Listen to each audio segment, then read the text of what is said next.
You and I both know how to do external selling. We're reaching out to the prospect, we grab their attention, we get them to the point where they have a disco, a proposal comes through, a deal closes, and we're great. However, it doesn't always happen like that. We start the process, and then all of a sudden, things lay flat. The deal falls apart, and nothing progresses. I would venture to say oftentimes it's because the selling internally was not a priority as much as the external selling. And this conversation is going to tackle that topic. Check it out.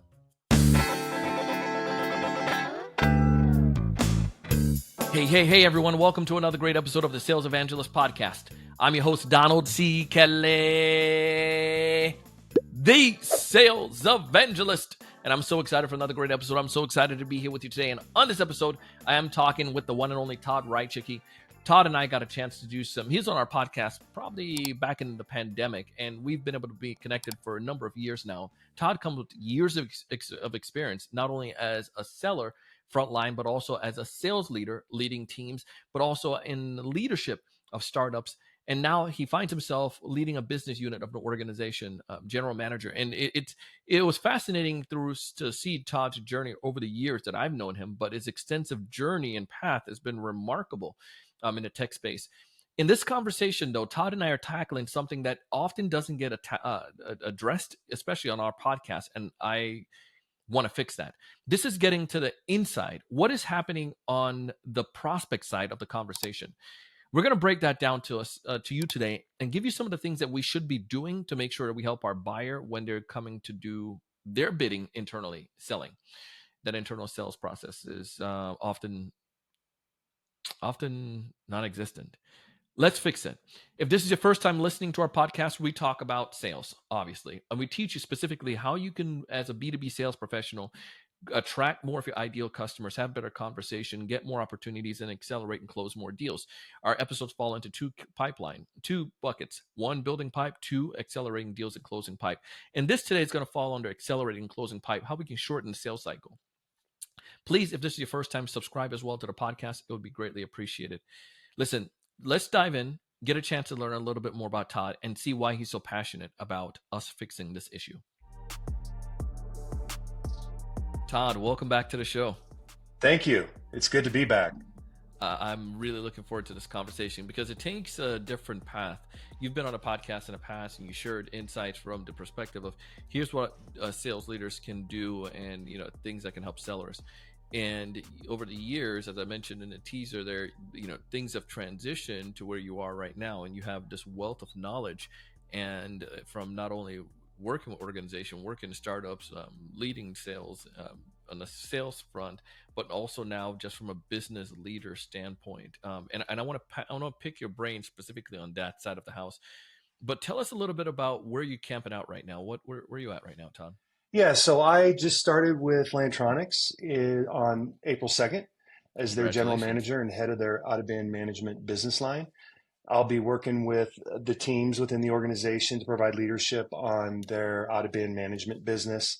We want to try to enhance our market presence and deliver really a world-class network resilience solution to the customers. So very excited about the opportunity. Great team that I'm working with, and I'm expecting big things to happen in the near future. Let's go. That's what I like to hear. And can we tap into some of those big things you're expecting? Yeah, so there's we have great products today, but we're looking at how we can improve those products internally. Some of them are a few years old, and we want to take those products and make them better for the future. And we also want to look at what some of the things we're doing on the software side of the business and how we can improve that and improve it for our customers. I love it. Well, here's where I want to go with this. I have no doubt that you're going to accomplish that. And one of the components as you're doing that, Todd, I know you're selling ideas to the team and so forth. My sellers that are listening to this podcast, they're thinking right now, and just the landscape, you've seen it in your roles. It is harder and harder to get an idea to be able to mature inside of an organization because Mm-hmm. there's so many people that are engaged or priorities and so forth. And it is not like selling something to an external prospect. when you're trying to sell an idea inside of an organization. I know you get ideas all the time, and you're going to get, probably even after this call, you're going to get a salesperson to reach out to you, who said, I heard you on this podcast and so forth, and maybe a great idea. But the sellers, from our perspective, we know how to do the external selling. Mm-hmm. We're depending on our clients to do internal selling. I want to get some eyes and ears on that. What's that like inside of an organization? What should sellers on the outside talking to a business leader need to know when it comes to um, doing that type of internal selling? Am I making sense on that, Todd? No, that makes total sense because we typically are focused on the external selling efforts Oh yeah. and out in the field Yep. and those experiences and the challenges that we have. But how do we do it, and how do we decide on a product or a service we are going to market with, and how do you get executive buy-in as well as buy-in from the sales team after you release it? So that it's still selling, but it's a totally different type of selling because you're dealing with a lot more different types of people, and what they're looking for within that solution is different as well. So the reality is, the critical role of internal selling, I would say, is important for an organization's success more often, and more important than the external selling, because it involves convincing internal stakeholders to support new ideas, new programs, new products and services before it even reaches the field. So before you win inside or outside the walls of your company, you've got to win inside them, as I say. So internal selling isn't optional. It's sort of the launch pad for any new initiative. So if your own people aren't sold, then don't expect the customer to be either. I think that's a very important point.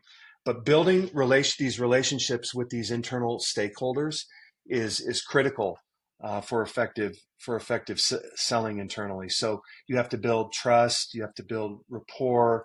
There has to be effective communication as you articulate what your solution is, and the stakeholders' needs are different, could be different, Mm-hmm. and their motivations could be different as well.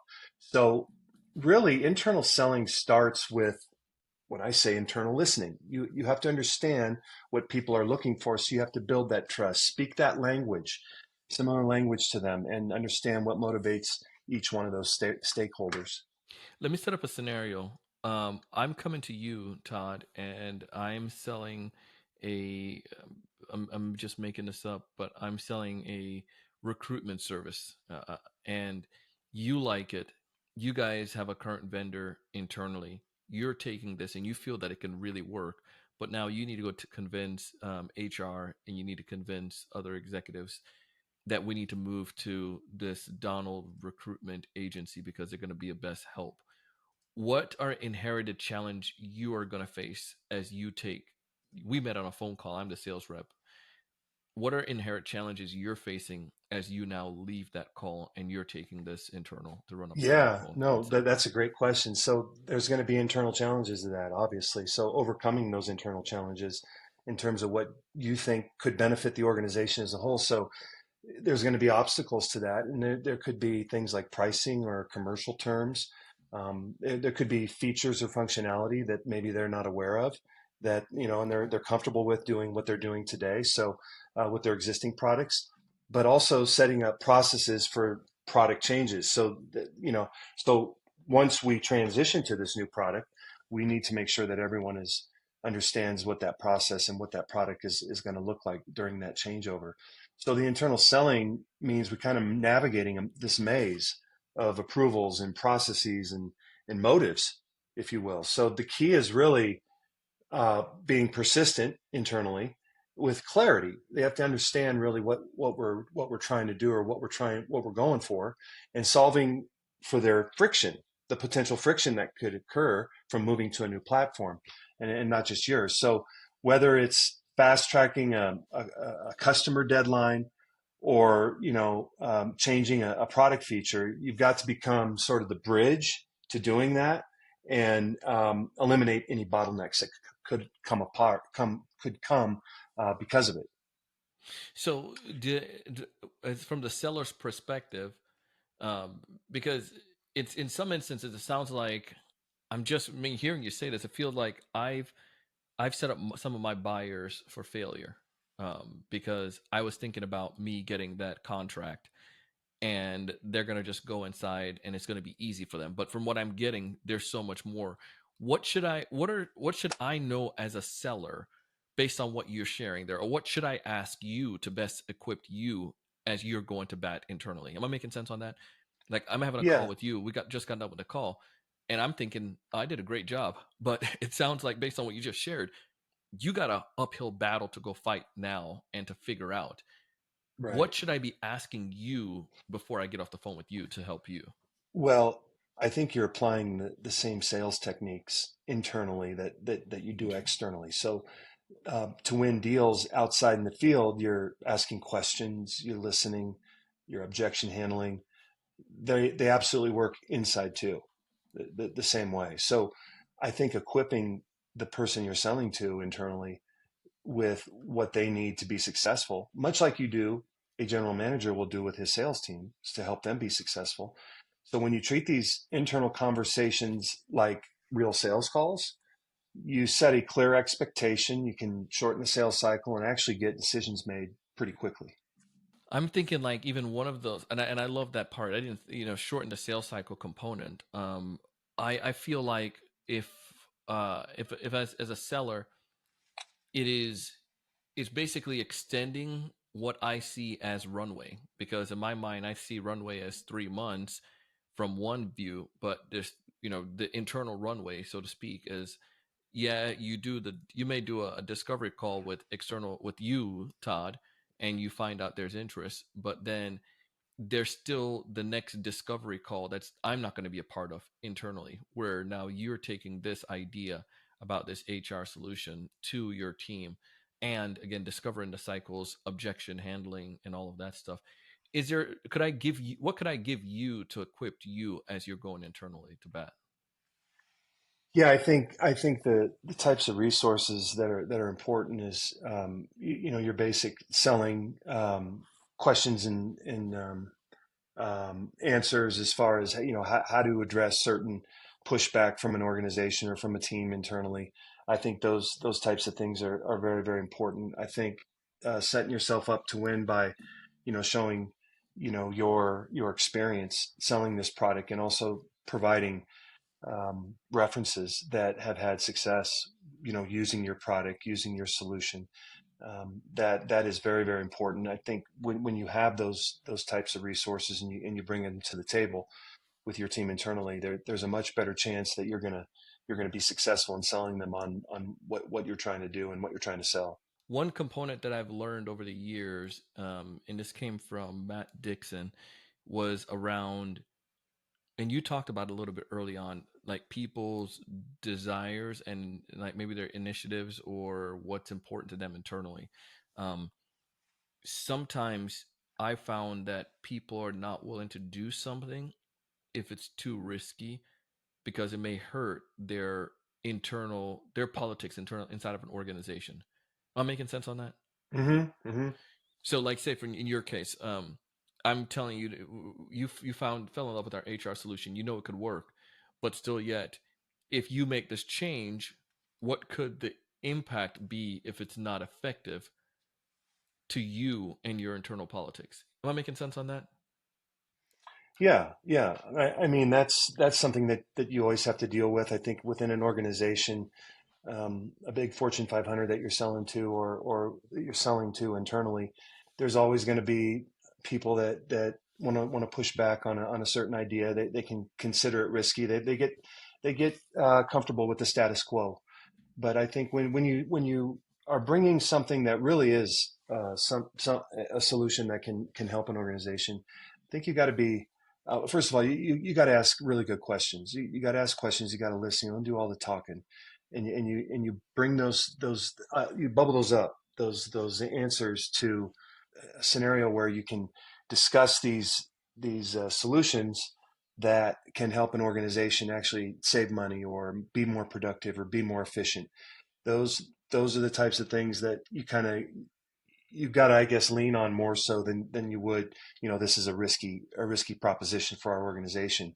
There's always risk when you're moving from one thing to another, whether it's a job or a new product or a new solution, new software. But what does that bring to the organization if you use it? But what if you don't? Ooh. What if you don't? What happens then? So I think that's very important as well. Yeah, and I think in that case, like that question, I find that sometimes sellers are we're more apt to talk about the features and benefits. And if I'm meeting with you and equipping you, I'm telling you all about the features and benefits and what could happen and so forth. But this idea also of asking that question and helping you to be able to ask that question internally, what happened if we don't move from this HR solution? What are some potential misses that we're having?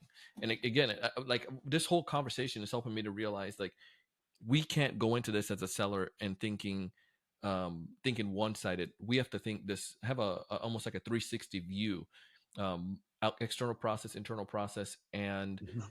pros, cons, what good things could happen and what things may not necessarily happen, Right. if we don't move or change. Yeah, and you brought something up that triggered my memory, and a good idea, you don't lead with the what, you instead lead with the why. And what I Mm. mean by that is, so like my father-in-law had this tool, it's called the Radiator Genie. And back in 2011, he came downstairs for breakfast, sat down at the kitchen table, and he put this tool on my table. And he says, "What do you think?" And I said, "Well, what is it?" And still not understanding what it was, I asked him, I said, "Why is this tool important?" So then he goes on to tell me, well, if you don't blow out your tractor radiator, when you're baling hay, it'll all suck into the radiator. It'll cause your engine to overheat and your air conditioner to shut down. That's why. And it'll ruin your $50,000 John Deere. So now I understood what this tool was and why I needed to buy it. So I think it gets to kind of what you were just saying there is, Yeah. what, not what is it, but instead why should I buy this product? Interesting. Do you feel that, in your experience, do most sellers do that? Do they focus on the why over the what? No, I don't. I think they focus on the what. I think they say, "Oh, I've got a product," and they get into just. I think. Look, I think a lot of people talk too much. I've always thought as a sales rep that you don't want to you want to spend most of your time listening, Yeah. and you want to ask questions. I used to have a list of questions that I walked into every account when I was in the field, and I asked those same 12 questions to every customer, and I got answers to everything that they were looking for, so that when I gave that presentation, I knew what to focus on and what not to focus on. I think sometimes we focus on everything that we have, so I think it's important. The listening aspect of it is really really important and crucial to being successful in sales. Yeah. I want to go into another thought here. Just put a little note down on it. Was on the. It's not so much about the trying kind of changing gear from what can go wrong per se, but then also looking at the proposition of how do I how can I make sure I get these other people engaged in the conversation, multi-threading, and not only force you to do all the internal selling yourself? I mean, you have to do some level of internal selling as a prospect. You're going to take this and you're going to bring it up to house. When is it appropriate for me now to ask for audience with that crew? Because I don't want to step on your toe because you're doing Mhm. internal selling, and I don't want to try to do stuff on the side that's going to also mess things up as well. Am I making sense on that? Because I'm on the Yeah, outside, you're on the inside, you're doing this, you're connecting with folks, but I can get impatient and say, dang it, Todd's taking forever. Let me go try to reach out to Mary, who's over finance. I know he's going to talk to her, but I want to, I right. need to multi thread, but I don't want to screw things up too. Yeah, yeah. I think it's important that your champion internally is the person Yeah. that should be having conversations with people individually and sometimes in small groups. Collectively, if you can get them all together and get some buy-in from everyone, I think at that point, once you do, I think, when you're selling like selling to me internally, you want to stay in contact with me, definitely. I think it's important though to make sure that I'm aligned with you and you're aligned with Mm, me, so that I can help you with that meeting internally and bring you on. So I think that's very important. So if you got your champion, if your champion can set that call up for you and bring you into that meeting, and then you can do this Teams maybe remotely or a Zoom call. I think that's a lot more effective than you trying to figure out what's going on in the organization. So your champion should be able to tell you where things are at. how much should I be communicating with you when you're doing internal selling? Like if you're you again, I'm telling you about this. I'm coming to you with the why about this amazing HR solution and the impact that it can have on an organization. You're going to bat internally. You got all your stuff you're taking care of. You got busy life and you're working with other vendors. And I need to communicate with you. How much communication should I have? And when is there too much communication or too little? I don't know if I'm making sense on this. No, I think you're right. There can be too much communication. So it needs to be, I believe, sales cycles are all different, right? Yeah. Some of them are shorter, some of them are longer. But I think a regular cadence is important. And if that's every 2 weeks, once a month, depending on that sales cycle, depending on budgets, those types of things. But I do think you do need to stay in contact. I used to have a regular cadence. Once I do start an evaluation or had a meeting with someone, usually I'd have some action item after I got out of that meeting, but I may not be always working with them directly. It might be one of my sales engineers that's working with them on a demo, for example. But I would check in with them every 3 to 4 weeks. And then, but you're always looking for that momentum. Hmm. Whatever that momentum is, it could be a phone call, could be a text message, could be a email address. And I tell people, when that momentum happens, you got to recognize it and hold on to it Yeah. and keep it going. So that's very, very important. I think that's out in the field, that's internal selling. So when someone sends you an email back to a question, that's momentum. Yeah. Those are the things you want to grab onto. So I don't have a perfect answer for you on that, Yeah. but I think there does need to be a regular cadence, and sometimes maybe that regular cadence is just a one-on-one with me and you, Yeah. deciding on next steps and debrief on what's going on internally. And I like that. I think to get to that level, you need to have some trust in me. I need to build trust in. I need to build trust enough that you feel that I need to have. I can. I want to communicate with Donald because he could probably can help me out, give me more insight, or just to keep him in the Hmm. loop. Um, and it's more of a partnership at that level, right? Because Hmm. you're trying to bring something inside an organization, and you feel that we're the best person to help you. So we're relying on each other. We're partner. We're helping out with that. Hmm. And I think sometimes we're sellers, they may be seen as an order taker, not necessarily as a consultant. So therefore, if I'm selling internally, why would I need you? You're just an order taker. I'm just going to tell you, here's the order. We're going to do it. Move forward. Send us a contract. But Hmm. I think once you've aligned and you're selling on that why and helping you out to become successful, it makes it easier for you internally, and then also it also makes it very symbiotic, where you're willing to have more conversation or dialogue with me. And that's going to help the deal to, like you said, to shorten that sales cycle because we can communicate about stuff because we're going to ride momentums. And the other part that you Right. mentioned too is the multiple channels there, from not only the phone or emails, but also if we have text messaging capabilities with each other. And then obviously if there's social, like in this conversation you and I had, we had emails, we had phone, text, LinkedIn messages, and that was our primary spot. And I think you do have my cell phone, maybe from way back then, but we Hmm. could have gotten Yeah, I to do. that point if we needed to. But we that level of communication, and that goes back to basic relationship that helps to foster your effectiveness internally. So there's so much. So you did answer the question, and there's so much I got from it. Very good. I Hmm. appreciate that. Yeah, there's that trust factor, obviously, in that relationship. And I believe I used to ask this question when I was interviewing people: do people buy from people they trust or they like? And I really believe, I think liking someone is wonderful, but I think really if you're going to buy something from someone and your organization is going to use it, I think trust is extremely important. Yeah, Oh man, love it. We've been cooking with hot chicken grease so far, and I want to hear from you. Is there anything that I need to know that I didn't ask when it comes to internal selling that we should probably address to listeners today? Um, I think internal selling isn't about pushing people into what you want. I think it's about aligning with them Mm, and coming to an agreement collectively. Because the reality is, great ideas don't sell themselves. You've got to pitch them like a product. You have to validate them with your team, and you have to do it with passion and proof.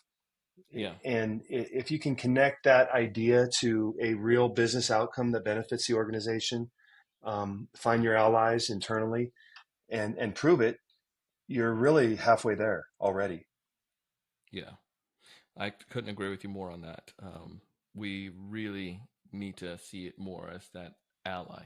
And I feel if you're to that level, we are going to have more visibility from an external side into the deal. We're going to have the right level cadence of communication because you're going to reach out to me and ask questions, and we're going to, vice versa, and won't see it as pushy. And it also is going to, if I'm trying to help you to for an effective solution for the organization, you feel I have your best interest in mind. So for all of those, yeah, I definitely feel that it makes that relationship further.